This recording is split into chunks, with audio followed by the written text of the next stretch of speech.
ಮಾಡಲಾಗುತ್ತದೆ. 6% ಫಲಿತಾಂಶವನ್ನು ಪಡೆದುಕೊಂಡು ಪ್ರೀತಿಕಾ ದ್ವಿತೀಯ ಸ್ಥಾನ, ದೀಕ್ಷಿತ್ 625ರಲ್ಲಿ 500 ವಿದ್ಯಾರ್ಥಿಗಳು ಕೂಡ ಪರೀಕ್ಷೆಯಲ್ಲಿ ಪಾಸ್ ಆಗಿದ್ದಾರೆ. ಪ್ರಥಮ ಸ್ಥಾನಿಯಾಗಿ ಪೂರ್ವಿ 562 ಅಂಕಗಳನ್ನು ಗಳಿಸುವುದರ ಮೂಲಕ ತೃತೀಯ ಸ್ಥಾನವನ್ನು ಚಪ್ಪಾಳೆ ಕಟ್ಟುವುದರ ಮೂಲಕ ಅಭಿನಂದನೆಯನ್ನು ಸಲ್ಲಿಸಬೇಕು. ದಾರಿ ಇನ್ನೂ ಕೂಡ ಇದೆ. ಇಂಥ ಒಂದು ಯಶಸ್ಸು ಗೌರವ ಮುಂದೆಯೂ ಕೂಡ ನಿಮ್ಮ ಜೀವನದಲ್ಲಿ ದೊರೆಯುವಂತಾಗಲಿ ಅಂತ ಹೇಳಿ ನಾವೆಲ್ಲರ ಅಭಿಲಾಷೆ ಅವರಿಗೆ. ಹಾಗೆ ಶ್ರೀಯುತ ತಲೆ ಆಡಿಸಿದ್ದಾರೆ ಮಗ ಎಷ್ಟು ಇಬ್ಬರು ಏನ್ ಮಾಡ್ತಾರೆ ಸರ್ ಅಂತ ಹೇಳಿ, ನನ್ನ ಹೆಂಡತಿ ತೀರು ಹೋಗಿದ್ದಾಳೆ, ನಾನು ಒಬ್ಬನೇ ಅಂತ ಹೇಳಿ. ಯಾಕಂದ್ರೆ ಅವ್ರ ದೂರ ಸೆಲೆಕ್ಟ್ ಆಗಿ ಆರ್ಮಿಯಲ್ಲಿ ಸೇರಿದೆ. ಅಲ್ಲೊಂದು ಆಕ್ಸಿಡೆಂಟ್ ಆಗಿ ನಾನು ವಾಪಸ್ ಬಂದೆ. 2.5 ವರ್ಷ ಆರ್ಮಿಯಲ್ಲಿದ್ದೆ. ಎಮಿಜಮ್ ಸೆಂಟರ್ ಮೆಡ್ರಾಸ್ ಇಂಜಿನಿಯರಿಂಗ್ ಗ್ರೂಪ್ ಅಲ್ಲಿ ಇದ್ದೆ. ಮೆಕ್ಯಾನಿಕಲ್ ಇಂಜಿನಿಯರ್ ನನ್ನ ಕೋರ್ಸ್ ಅರ್ಧದಲ್ಲಿ ವಾಪಸ್ ಬಂದೆ. ಒಂದು ಆಕ್ಸಿಡೆಂಟ್ ಆಯ್ತು, ನನಗೆ ಒಂದು ಕಾಲು ಡ್ಯಾಮೇಜ್ ಆಗಿ ವಾಪಸ್ ಕಳಿಸಿದ್ರು. 1978 ದಕ್ಷಿಣ ಕನ್ನಡ ಉಡುಪಿ ಜಿಲ್ಲೆ ಒಂದಾಗಿತ್ತು. 542 ಜನ ಅವತ್ತು ಸೆಲೆಕ್ಷನ್ಗೆ ಬಂದಿದ್ರು. ನಾನು ಸುಮ್ಮನೆ ಕ್ಲಾಸ್ ಬಂಕ್ ಮಾಡಿ ಹೋಗಿ SS ಕಾಲೇಜಿನಿಂದ ಕ್ಯೂ ಅಲ್ಲಿ ನಿಂತೆ.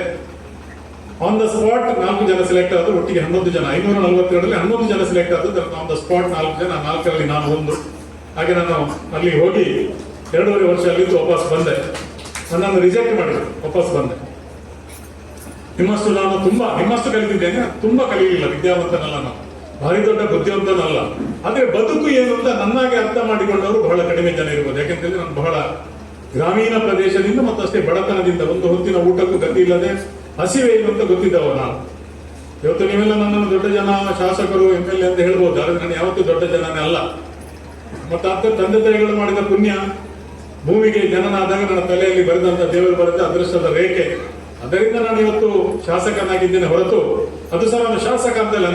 ನನ್ನ ಆಫೀಸಲ್ಲಿ ಬಂದು ನೀವು ನೋಡಿದ್ರೆ ಸೇವಕ ಅಂತ ಹೆಸರು ನನ್ನ ಕಚೇರಿ. ನಾನು ಸೇವಕನಾಗಿ ಎಲ್ಲ ಸೇವೆ ಮಾಡಲಿಕ್ಕೆ ಆಯ್ಕೆ ಆಗಿದ್ದೇನೆ ಅಂತ ನಾನು ಭಾವಿಸಿದ್ದೇನೆ. ಹಾಗಾಗಿ ಇವತ್ತು ಪ್ರೌಢಶಾಲೆಯ ವಿದ್ಯಾರ್ಥಿಗಳಿಗೆ ಕೇವಲ 100ಕ್ಕೆ 100 ಮಾರ್ಕ್ ತೆಗೆದ ಕೂಡಲೇ ನಿಮಗೆಲ್ಲ ಗೊತ್ತುಂಟು ಅಂತ ಕೇಳಿದ್ರೆ ಖಂಡಿತ ಗೊತ್ತಿಲ್ಲ. 625ಕ್ಕೆ 625 ಮಾರ್ಕ್ ತೆಗೆದ್ರೆ ನಮಗೆಲ್ಲ ಗೊತ್ತುಂಟು ಅಂತ ಕೇಳಿದ್ರೆ ಗೊತ್ತಿಲ್ಲ. ಪುಸ್ತಕದ ಒಳಗಿದ್ದದ್ದು ನಿಮಗೆ ಗೊತ್ತಿರ್ಬೋದು, ಬಾಯ್ಪಾಠ ಮಾಡಿ. ಆದ್ರೆ ಪುಸ್ತಕದ ಹೊರಗೆ ಒಂದು ಬದುಕಿದೆ. ಇವತ್ತು ಇಲ್ಲಿ ಶಿಕ್ಷಕರಿದ್ದೀರಿ, SSLC ಇವತ್ತು ಪ್ರೌಢಶಾಲೆಯ ವಿದ್ಯಾರ್ಥಿಗಳಿದ್ದೀರಿ. ಹಲವಾರು ತಪ್ಪುಗಳು ನಮ್ಮ ಪುಸ್ತಕದಲ್ಲಿದೆ, ಪಠ್ಯ ಪುಸ್ತಕದಲ್ಲಿ ಹಲವಾರು ತಪ್ಪುಗಳಿವೆ. ನಾನು 10 ತಪ್ಪುಗಳನ್ನು ನಾನು ಹೇಳಬಲ್ಲೆ. ಆದ್ರೆ ಒಬ್ಬ ಬುದ್ಧಿವಂತ ವಿದ್ಯಾರ್ಥಿ ಅಥವಾ ವಿದ್ಯಾರ್ಥಿಗೆ ಒಂದು ತಪ್ಪನ್ನ ಇದು ತಪ್ಪು ಅಂತ ಹೇಳಿಕೊಂಡು ಅವನಿಗೆ ಗೊತ್ತಿದ್ದ ಸರಿಯಾದ ಉತ್ತರವನ್ನು ಬರೆದಾಗ ಶಿಕ್ಷಕರು ತಪ್ಪನ್ನು ಕೊಡ್ತಾರೆ. ಯಾಕೆಂತ ಹೇಳಿದ್ರೆ ಪುಸ್ತಕದಲ್ಲಿದ್ದಕ್ಕೆ ಉತ್ತರ ಹೇಗಿದೆ ಹಾಗೇ ಉತ್ತರ ಬರೀಬೇಕು. ನೀನು ಬುದ್ಧಿವಂತಿಕೆಯಿಂದ ಅದು ತಪ್ಪು ಪ್ರಶ್ನೆಯಲ್ಲಿ ಇದ್ರೂ ನೀನು ಸರಿಯಾದ ಉತ್ತರ ಕೊಟ್ಟರೆ ಅದಾಗುವುದಿಲ್ಲ. ಅಲ್ಲಿ ಪುಸ್ತಕದಲ್ಲಿ ಏನಿದೆ ಅದಕ್ಕೆ ನೀವು ಉತ್ತರ ಬರೀಬೇಕು. ಏನು ತಪ್ಪು ಅಂತ ನಿಮಗೆ ಕೆಲವರಿಗೆ ಸಂಶಯ ಬರ್ಬೋದು. ಉದಾಹರಣೆಗೆ ಪಶ್ಚಿಮ ಘಟ್ಟಗಳು ಇಲ್ಲಿವೆ. ಯಾರಾದ್ರೂ ಬುದ್ಧಿವಂತ ವಿದ್ಯಾರ್ಥಿಗಳೀಗ ಇಲ್ಲಿ 100ಕ್ಕೆ 100 ತೆಗೆದ ವಿದ್ಯಾರ್ಥಿಗಳು SSLC ಇದ್ದೀರಿ, ಪಶ್ಚಿಮ ಘಟ್ಟಗಳು ಇಲ್ಲಿವೆ, ನನಗೊಂದು ಉತ್ತರ ಹೇಳಿ, ಕೈ ಮೇಲೆ ಮಾಡಿ. ಪಶ್ಚಿಮ ಘಟ್ಟ ಎಲ್ಲಿದೆಪ್ಪ? ಪಶ್ಚಿಮದಲ್ಲಿದೆ ಅಂತ ನೀವು ಬರೀತೀರಿ, ಸರಿಯಾ? ಆದ್ರೆ ಪಶ್ಚಿಮದಲ್ಲಿ ಅರಬ್ಬಿ ಸಮುದ್ರ ಇರೋದು, ಘಟ್ಟ ಇರುವುದು ಪೂರ್ವದಲ್ಲಿ. ಯಾರಿಗೆ ನಿಮಗೆ ಧೈರ್ಯ ಬರಲಿಲ್ಲ ಹೇಳಿಕೆ? ಪಶ್ಚಿಮ ಘಟ್ಟಗಳು ಇರೋದು ಪೂರ್ವದಲ್ಲಿ, ಪಶ್ಚಿಮದಲ್ಲಿ ಇರೋದು ಅರಬ್ಬಿ ಸಮುದ್ರ ಅಂತ ಒಬ್ಬ ಬುದ್ಧಿವಂತ ವಿದ್ಯಾರ್ಥಿ ಬರೆದ್ರೆ ಟೀಚರ್ ತಪ್ಪು ಕೊಡ್ತಾರೆ. ಯಾಕಂದ್ರೆ ಪುಸ್ತಕದಲ್ಲಿ ಅದು ಪಶ್ಚಿಮದಲ್ಲಿದೆ ಅಂತ ಇದೆ, ಹಾಗೇ ಬರೀಬೇಕು ನೀವು. ಹಾಗಾಗಿ ಬೆಂಗಳೂರಲ್ಲಿ ಕೂತು ಒಬ್ಬ ಪುಸ್ತಕ ಬರೆಯುವವನು ಅವನಿಗೆ ಪಶ್ಚಿಮದಲ್ಲಿ ಘಟ್ಟ ಇರ್ಬೋದು, ನಮಗೆ ಪಶ್ಚಿಮದಲ್ಲಿ ಅರಬ್ಬಿ ಸಮುದ್ರ ಇದೆ ಅಂತ ಯಾವ ವಿದ್ಯಾರ್ಥಿನೂ ಬರೆಯುವುದಿಲ್ಲ. ಯಾವ ಶಿಕ್ಷಕರು ಅದು ತಪ್ಪು ಅಂತಾರೆ ಅದಕ್ಕೆ ರೈಟ್ ಕೊಡುವುದಿಲ್ಲ. ಹಾಗಾಗಿ ಅನೇಕ ತಪ್ಪುಗಳನ್ನ, ರೈಟ್ಗಳನ್ನೆಲ್ಲ ಓದಿ ಬಾಯಿಪಾಠ ಮಾಡಿ ನಾನು 625ಕ್ಕೆ 620 ತೆಗೆದಿದ್ದೇನೆ. ಬಹಳ ಸಂತೋಷ ನೀವು ತೆಗೆದದ್ದು, 100% ತೆಗೆದದ್ದು ಬಹಳ ಸಂತೋಷ. ತಂದೆ ತಾಯಿಗಳು ಏನು ಹೇಳುವುದು ಅಂತ ಕೇಳಿದ್ರೆ ನೀನು 625 ತೆಗಿಬೇಕು, 100ರಲ್ಲಿ 100 ತೆಗಿಬೇಕು ಅಂತಾನೆ ಹೇಳುದು. ಆದ್ರೆ ಪುಸ್ತಕದ ಹೊರಗಡೆ ನಮ್ಮ ಒಂದು ಜೀವನ ದೊಡ್ಡದಿದೆ, ಬದುಕು ದೊಡ್ಡದಿದೆ, ಬಹಳ ದೊಡ್ಡ ಬದುಕಿದೆ ಪುಸ್ತಕದ ಹೊರಗೆ. ಒಮ್ಮೆ ಕಣ್ಣು ಹಾಯಿಸಿ ನೋಡಿದಾಗ ಬದುಕು ಬಹಳ ದೊಡ್ಡದು ಹೊರಗಿದೆ. ವಿದ್ಯಾರ್ಥಿಗಳು ಗಮನಿಸಬೇಕು, ನೀವು ಶಿಕ್ಷಕರು ಇದನ್ನು ಗಮನಿಸಬೇಕು, ಪೋಷಕರು ಇದನ್ನು ಗಮನಿಸಬೇಕು. ಯಾಕೆಂತ ಹೇಳಿದ್ರೆ ಕಳೆದ ಚುನಾವಣೆಯ ಸಂದರ್ಭದಲ್ಲಿ ನಾನು ಇಲ್ಲಿ ಹೋದ್ರೆ ಇದನ್ನು ಹೇಳ್ತೇನೆ. ಚುನಾವಣೆಯ ಸಂದರ್ಭದಲ್ಲಿ ನನಗೆ ಒಂದು ಆಶ್ರಮದಿಂದ ನನಗೆಲ್ಲ ನನ್ನ ಆತ್ಮೀಯ ಮಿತ್ರ ಮೇಘನಾ ಶೆಟ್ಟಿ ಅಂತ ಇದ್ದಾರೆ, ಅವರಿಗೆ ಒಂದು ಫೋನ್ ಬರ್ತದೆ, ನಿಮ್ಮ ಶಾಸಕರನ್ನು ಕರ್ಕೊಂಡು ನೀವು ನಮ್ಮ ಆಶ್ರಮಕ್ಕೆ ಬರಬೇಕು, ಅವರು ಬರಲೇಬೇಕು ಅಂತ ಹೇಳಿ. ಕ್ರಿಶ್ಚಿಯನ್ ಪಾದ್ರಿಗಳ ಆಶ್ರಮ,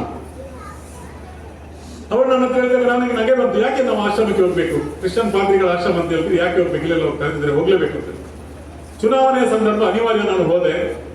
132 ಜನ ಸರಿಯಾಗಿ ವಿಂಗಡಣೆ ಮಾಡಿ ಸಾಲಿಗೆ ನಿಂತು ಕೈ ಮುಗಿದು ನಿಂತಿದ್ದಾರೆ. ಮಧ್ಯದಲ್ಲಿ ಗುರುಗಳು, ಆ ಆಶ್ರಮದ ಗುರುಗಳು ಒಂದು ಗುಲಾಬಿ ಹೂವು ಇಟ್ಟು ವೆಲ್ಕಮ್ ಶಾಸಕರೇ ವೆಲ್ಕಮ್ ಅಂತ ಹೇಳಿ 132 ಪ್ಲಸ್ ನಾನು 133 ಜನ ನಿಮಗೆ ಆಶೀರ್ವಾದ ಮಾಡಬೇಕು ಅಂತ ನಿಮ್ಮನ್ನು ಕರೆದಿದ್ದೇವೆ ಅಂತ ಹೇಳಿ ನನಗೆ ಆಗಲೂ ಆಶ್ಚರ್ಯ ಆಯಿತು.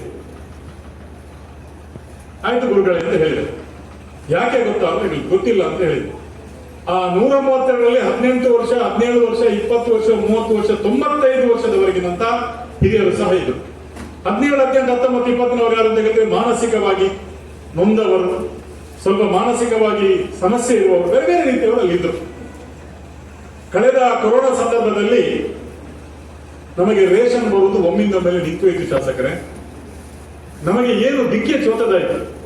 ಆಗ ನಾವು ಮೇಘನಾ ಶೆಟ್ಟಿ ಅವರನ್ನು ಸಂಪರ್ಕಿಸಿದಾಗ ಅವರು ಕೂಡ ನಿಮ್ಮ ಹತ್ರ ಹೇಳಿ ನಮಗೆ 24 ಗಂಟೆಯ ಒಳಗೆ ರೇಷನ್ ಬರುವಂತ ಒಂದು ವ್ಯವಸ್ಥೆ. ಅಷ್ಟು ಮಾತ್ರ ಅಲ್ಲ, ಅವತ್ತಿನವರೆಗೆ ನಾವು ರೇಷನ್ ಅನ್ನು ಹೋಗಿ ಗೋಡೌನಿಂದಲೇ ತರಬೇಕಿತ್ತು ನಮ್ಮ ಆಶ್ರಮಕ್ಕೆ. ಆ ದಿನದ ಬಳಿಕ ಇವತ್ತಿನವರೆಗೆ ರೇಷನ್ ನೇರವಾಗಿ ನಮ್ಮ ಆಶ್ರಮಕ್ಕೆ ಬರ್ತಾ ಇದೆ. ಆದ್ದರಿಂದ ನಿಮ್ಮನ್ನು ನಾವು ಆಶೀರ್ವದಿಸಬೇಕು ಅಂತ ಕರೆದಿದ್ದೇವೆ, ಕೊಟ್ಟೆ ನಿಮ್ಮ ಜೊತೆ ನಾವು ಇದ್ದೇವೆ ಅಂತ ಹೇಳಿ ಬಹಳ ಸಂತೋಷ ಆಯಿತು. ಒಂದು ನನಗೆ ನೆನಪಿರಲಿಲ್ಲ, ಒಂದು ಒಳ್ಳೆಯ ಕೆಲಸ ಮಾಡಿದ್ದೇನೆ ಅಂತ ತೃಪ್ತಿ ನನಗೆ ಸಿಕ್ಕಿತ್ತು. ನೀವು ನಂಬಲಿಕ್ಕಿಲ್ಲ, ನಾನು ಪ್ರಥಮವಾಗಿ ಅಲ್ಲಿ ತುಂಬಾ 132 ಜನರಲ್ಲಿ ಒಬ್ಬ ಆಕೆ ತಾಯಿ ಹತ್ತಿರ, 80-85 ವರ್ಷ ತಾಯಿ, ಅವರ ಹತ್ತಿರ ಹೋದೆ. ನಾನು ಕನ್ನಡದಲ್ಲಿ ಮಾತಾಡಿದೆ. ಅಮ್ಮ ನಿಮ್ಮ ಊರಲ್ಲಿ ಅಂತ ಕೇಳುವಾಗ ನೀವು ನಂಬಲಿಕ್ಕಿಲ್ಲ, ಶಂಕರಾಪುರ ಅಂತ ಹೇಳಿ, ನಿಮ್ಮದೇ ಊರು. ತುಳುವಿನಲ್ಲಿ ಶಂಕರಾಪುರ ಮಗ ಅಂತ ಹೇಳಿ ನಾನು ಕನ್ನಡದಲ್ಲಿ